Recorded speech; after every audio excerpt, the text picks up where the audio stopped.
Bodene, obviously at the moment you're isolating with the track and trace. First of all, how's things? How are you coping with that? Yeah, it's all good. Obviously it's a bit frustrating, just getting into the joint, for a month or so, however long I was there, and then this popped up. But like what you're saying before, it's just something you have to go through, and these protocols have to be taken. So it's all good. I got some fitness gear dropped off at the start of the week when it all went down. So just been trying to keep as fit as I can in the backyard, and just waiting for the protocols of what to do next. Bodene, there's a big decision coming for Toronto Wolfpack. You know the club well, and we spent the last 2 seasons there. How important is it for the Wolfpack to retain their place in Super League? Yeah, obviously there's been a lot going on. We when it first boiled up, when everyone was in lockdown and the competition was suspended, it was it was unexpected. So our coach Brian McDermott, he had the views that we were coming back to play. So every time we'd have a Zoom chat and whatnot, he just said, we've got to go back and play. This is just what we have to do. And we hadn't been paid for like 2 months from the owner, from David Argyle. And he just said, we got to go back and play, and to make sure that, we retain our place and put up a fight this year to stay in the Super League. And then, David just pulled us out. So that was solely his decision. And he didn't, nobody else knew what it was coming. The coach, us, no one. So it was a shock, and everybody wanted to play and wanted to carry on. And then obviously what happened after that, has been out there.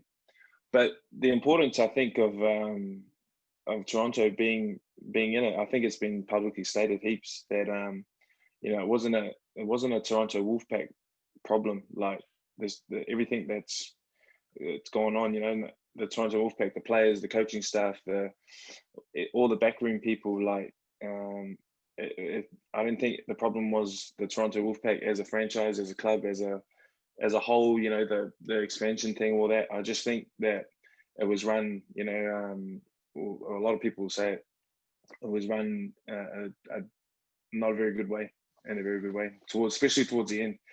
And but in saying that, I do give credit to David, because he had the big picture of being in Super League for all those years, and he rolled the dice and put all that money into the business, and then right at the end it fell off for him.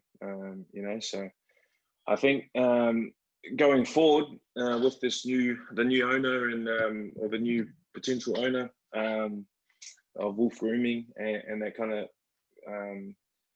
prospect, I think he's put forward a sustainable plan for the next 5 years, and I think he's I just admire him that he's going to come in and take on the debt of the club. I don't know how much it is, but I'm guessing it's going to be massive. And he's looking forward for the next 5 years, and I think he's willing to take his losses at the start, and then obviously try and build them back up.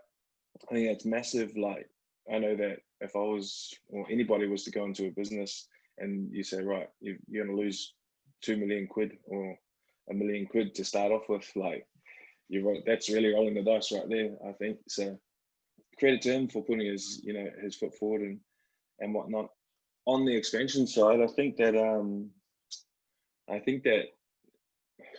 you'd have to get all the super, like, it's just unexplainable how good the crowds are. I think there was one of my teammates put a photo up of when they first came into the comp, and I think they had like 300 people at the game.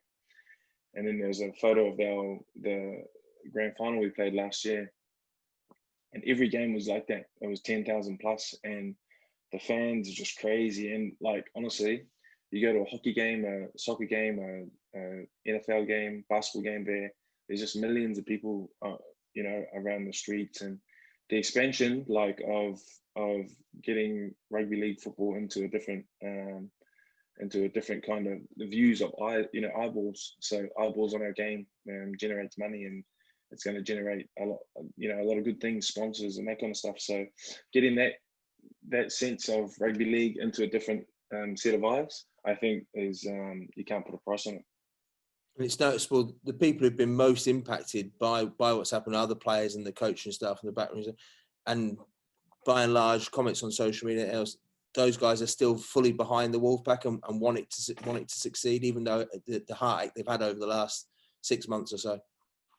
Yeah, you know, coach and everybody, all the players, like no one wants it to go under, and we haven't. Well, they haven't been paid. We haven't been paid for since June, and you know, they still want it to go forward, because I think you have to be in it to know it. But it's just such a, like, when the clubs come over to Toronto and play, and just the atmosphere and everything, how big it is over there, it's just crazy. And you know, the expansion, I can't dwell on it enough, that, you know, it's going to be massive for the game, and the eyeballs and sponsorship money, all that kind of stuff. So all of the coach, the staff, everyone that hasn't been paid, they're all still backing it because they want it to work, because it is, you know, it's going to be significant. And do you think it's a shame that Super League teams haven't had that experience of going over to Toronto? Perhaps you still try to sell a vision to them, but had we had this first season, and maybe they'd been to Toronto and seen what it was like firsthand, it might have been a different argument we were having.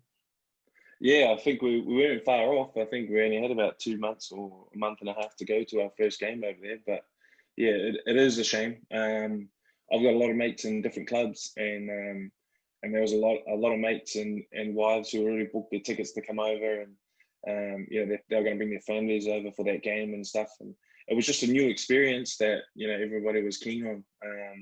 And a lot of my mates from different teams are all keen on, because they were just keen on something, you know, a fresh look into rugby league in a different perspective, but in the same sense, in the same, you know, it's just rugby league, but it's just a fresh set of eyes kind of thing.